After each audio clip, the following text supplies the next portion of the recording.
Assalamualaikum warahmatullahi wabarakatuh. Kami dari kelompok 1 akan mempresentasikan hasil diskusi kami mengenai sarana berpikir ilmiah. Sebelumnya, izinkan kami untuk memperkenalkan diri.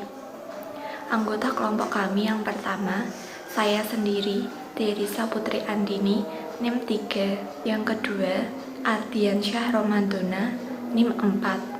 Yang ketiga, Aslima Ros, NIM 16. Dan yang keempat, Devita Afriani, NIM 18. Materi pertama, pengertian sarana berpikir ilmiah. Berpikir ilmiah adalah berpikir yang logis dan empiris. Logis adalah masuk akal, dan empiris adalah dibahas secara mendalam berdasarkan fakta yang dapat dipertanggungjawabkan. Selain itu, menggunakan akal budi untuk mempertimbangkan, memutuskan, dan mengembangkan sesuatu. Materi selanjutnya akan disampaikan oleh Dion. Sarana berpikir ilmiah. Sarana berpikir ilmiah merupakan alat yang membantu kegiatan ilmiah dalam berbagai langkah yang harus ditempuh. Tanpa penguasaan sarana berpikir ilmiah, kita tidak akan dapat melaksanakan kegiatan berpikir ilmiah yang baik. Mempunyai metode tersendiri yang berbeda dengan metode ilmiah dalam mendapatkan pengetahuannya, sebab fungsi sarana berpikir ilmiah adalah membantu proses metode ilmiah. Hal-hal yang perlu diperhatikan dari sarana berpikir ilmiah adalah: 1. Sarana berpikir ilmiah bukanlah ilmu, melainkan kumpulan pengetahuan yang didapatkan berdasarkan metode ilmu. 2. Tujuan mempelajari metode ilmiah adalah untuk memungkinkan kita melakukan penelaahan ilmiah secara baik. Sarana berpikir ilmiah pada dasarnya ada 4, yaitu bahasa ilmiah, logika, dan matematika, dan juga statistika. Bahasa ilmiah berfungsi sebagai alat komunikasi untuk menyampaikan jalan pikiran seluruh proses berpikir ilmiah. Logika dan matematika mempunyai peranan penting dalam berpikir deduktif, sehingga mudah diikuti dan mudah dilacak kembali kebenarannya.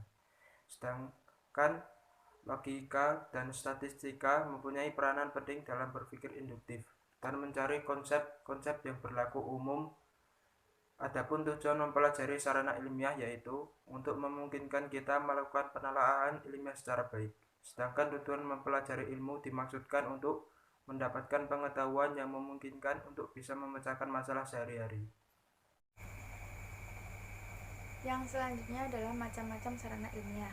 Yang pertama, peran bahasa sebagai sarana berpikir ilmiah. Bahasa ilmiah berfungsi sebagai alat komunikasi untuk menyampaikan jalan pikiran seluruh proses berpikir ilmiah. Yang dimaksud bahasa di sini ialah bahasa ilmiah merupakan sarana komunikasi ilmiah yang ditujukan untuk menyampaikan informasi berupa pengetahuan dengan syarat bebas dari unsur emotif, reproduktif, objektif, dan eksplisit. Yang kedua adalah peran matematika sebagai sarana berpikir ilmiah. Matematika merupakan alat yang dapat memperjelas dan menyederhanakan suatu keadaan atau situasi melalui abstraksi, idealisasi, atau generalisasi untuk suatu studi ataupun pemecahan masalah. Beberapa sifat yang penting memungkinkan matematika memegang peranan yang sangat penting dalam proses kegiatan keilmuan. Sifat-sifat itu adalah sebagai berikut. Yang pertama, matematika berhubungan dengan pernyataan yang berupa dalil dan konsekuensinya di mana pengujian kebenaran serta matematis akan dapat diterima oleh tiap orang yang rasional. Yang kedua, matematika tidak tergantung kepada perubahan ruang dan waktu. Yang ketiga, matematika bersifat eksak dalam semua yang dilaksanakan meskipun ia mempergunakan data yang tidak eksak, merupakan perkiraan. Yang keempat, matematika adalah logika deduktif yang mengubah pengalaman indera menjadi bentuk-bentuk yang diskriminatif. Kemudian bentuk ini diubah menjadi abstraksi dan abstraksi kemudian diubah menjadi generalisasi. Di sini saya akan menyampaikan tentang peran statistika sebagai sarana berpikir ilmiah.